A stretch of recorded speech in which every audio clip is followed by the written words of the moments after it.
En 2022, la commune s'est aperçue de nombreuses fissures dans le rocher qui supportent la tour de l'horloge. C'est une tour qui a été construite au XIVe siècle, très certainement par la famille de Boniface de Castellane, sur cet éperon rocheux et qui domine tout le village. On a dû faire un chantier d'études qui a duré à peu près une année.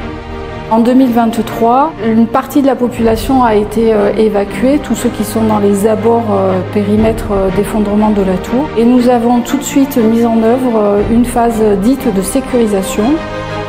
Cette phase de sécurisation a été intégralement financée par l'agglomération, puisque le bâtiment est transféré à l'agglomération de par la compétence culture, avec plusieurs financeurs tels la DRAC, la région, le département et surtout l'État, avec un concours du fonds Barnier. D'un point de vue financier, la phase 1 représente 705 000 € hors taxe et pour la phase 2, nous sommes autour des 800 000 € hors taxe. Donc la commune qui a repris la maîtrise de ce bâtiment est à la recherche de financement.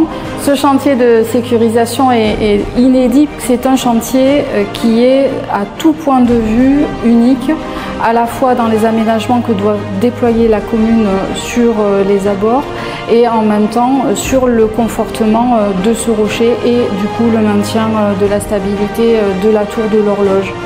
Inédit veut dire aussi à fond exceptionnel. Pour la commune, ça représente un budget complet.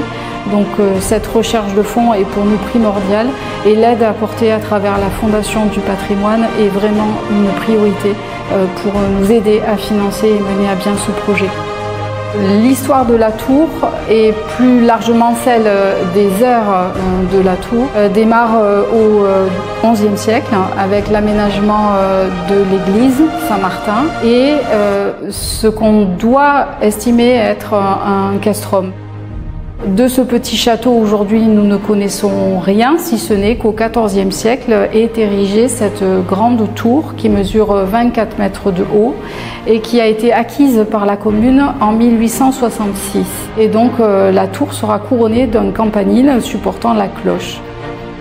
Cette horloge est aujourd'hui déposée, elle se trouve ici, dans la salle du conseil et précisément derrière moi.